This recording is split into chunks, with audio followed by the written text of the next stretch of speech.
वैद्यकीय क्षेत्रातील सम्राट डॉक्टर साहेब, त्याच्यानंतर महसूल विभागामध्ये आपली जबाबदारी पार पाडणारे प्रांत अधिकारी सावंतजी साहेब, म्हणजे ते एक महसूल सम्राट झाले.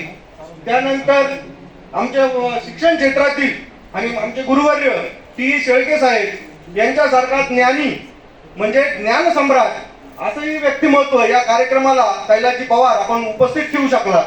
त्यानंतर औद्योगिक क्षेत्रामध्ये की या श्रीरामपूर तालुक्यातील आजूबाजूचा जो परिसर आहे तो दूध क्षेत्रावरती अवलंबून आहे आणि दूध क्षेत्रावरचा जो कच्चा माल आहे त्या कच्च्या मालावर प्रक्रिया करून त्याचा पक्क्या मालामध्ये रूपांतर करणं आणि येथील शेतकऱ्यांना दूध उत्पादकांना चांगल्या प्रकारे उत्पादन मिळवून देणं, आर्थिक लाभ मिळवून देणं, अशा औद्योगिक क्षेत्रामध्ये काम करणारे किशोरजी निर्मळ सर औद्योगिक सम्राट हेही या कार्यक्रमाला उपस्थित आहे. दुसरे शिक्षण क्षेत्रामध्ये काम करणाऱ्या सुनीताताई गायकवाड म्हणजे दुसऱ्या शिक्षण सम्राज्ञी असं मी त्यांना म्हणत, त्याही या कार्यक्रमाला कैलासजी पवार आपल्याला उपस्थित ठेवता आलं त्याबद्दल मी तुमचा आभारी आहे.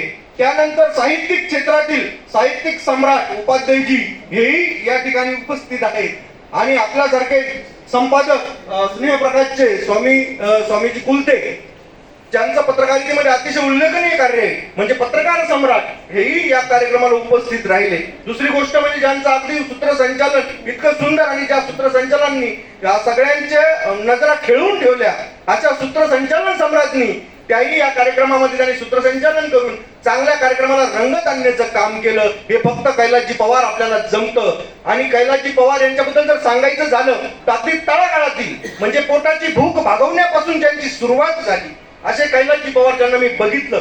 शंभू वसतिगृह असेल, अनेक वसतिगृह असतील, फक्त भाकरीसाठी जगायचं तर भाकरीसाठी कुठून तरी भाकरी मिळाली आणि तिथे जाऊन काम करायचं अशी भाकर मिळवण्याची त्यांचा लढा होता, भाकरी मिळवण्याचा त्यांचा लढा होता, पोटाची भूक भागवण्याचा त्यांचा लढा होता.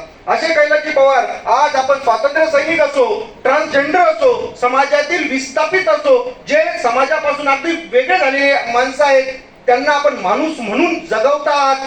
कारण कालपर्यंत आपल्याला स्वतःला जगणं मुश्किल होतं, परंतु आपल्याला माहिती आहे की आपण काय जगलात की आपल्याकडून परमेश्वराला हे काम करून घ्यायचं होतं. परमेश्वरांनी त्या काळात तुमच्या अनेक परीक्षा घेतल्या आणि म्हणून तुम्हाला उभं केलं. या अशा स्वातंत्र्य सैनिकांना, ट्रान्सजेंडर जे विस्थापित झालेले आहेत त्यांना जगवायचं, ज्यांना सन्मान द्यायचा, त्यांना असे मोठमोठे व्यासपीठ उपलब्ध करून द्यायची असं काम आपण भूमी फाउंडेशनच्या अंतर्गत करतात आणि याला त्यांना जे मार्गदर्शन लाभलंय ते सिने अभिनेत्री अलका आठवले यांचं लाभलंय.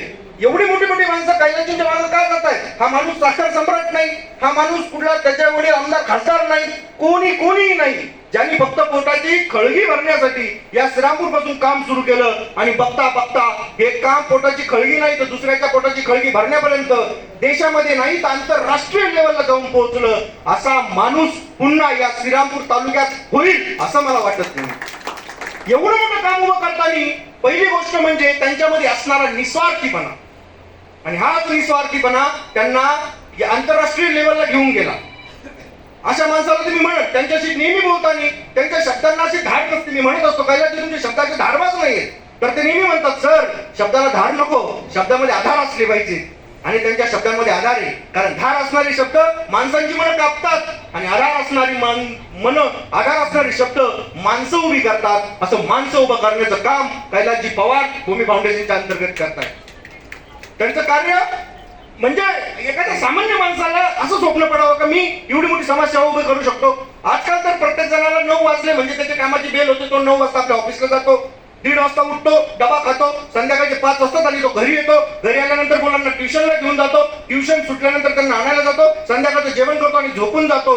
त्याचं फक्त एवढंच जग झालेलं आहे. या जगाच्या पलीकडे जाऊन सुद्धा आपलं काहीतरी कार्य आहे, या कामाच्या पलीकडे जाऊन सुद्धा आपलं काहीतरी काम आहे, आपण समाजाचं काहीतरी देणं लागतो, असं देणं लागतो आणि ते जाणीव असणं असे कैलासजी पवारांसारखे व्यक्तिमत्व आपल्या समाजामध्ये आहे. म्हणून तर खऱ्या अर्थाने ज्या आज या वर्षी दुष्काळ पडणार होता पण पाऊस पडला, कारण असे समाज कार्य करणारे आणि चांगले आत्मे अजूनही भूतलावरती आहेत. म्हणूनच निसर्ग आपला समतोल ढवळू देत नाही आणि अशा माणसांना आपल्या सारख्यांचा पाठिंबा उभं राहणं फार गरजेचं आहे आणि तो पाठिंबा उभा राहतोय. कारण मी पहिल्यांदाच म्हटलंय की एवढे सम्राट कैलासजी पवार आपल्या सांगण्यावरती येतात मोठमोठ्या लोकांचे. आता मी एक शाळा चालवतो, पण शाळा चालवत असताना मला जर गॅदरिंगचा कार्यक्रम घ्यायचा म्हणलं, मला केस बोलवायचे म्हणलं तर मला 10 वेळा फोन करावे लागतात, जाऊन त्यांचे अपॉइंटमेंट घ्यावे लागतात. पण कैलासजी पवार तुमचे एक दोन फोनवरती एवढे मोठमोठे सम्राट तुम्ही व्यासपीठावरती उपलब्ध करतात, नक्कीच तुमच्यामध्ये काहीतरी जादू आहे, नक्कीच तुमच्यामध्ये दैवी शक्ती आहे. आणि अशा आपल्या दैवी शक्तीला, अशा कैलासजी पवार आपल्या या भूमी फाउंडेशनला माझा सलाम आहे. येणाऱ्या काळात आपल्याला कधी काही कुठली कशी गरज लागो एक फोन करा, आम्ही तुमच्या कार्यात आणि तुमच्यासाठी नक्कीच उपलब्ध राहू. याबद्दल मला बोलण्याची संधी दिली त्याबद्दल मी आपला धन्यवाद देतो. जय हिंद, जय महाराष्ट्र. धन्यवाद.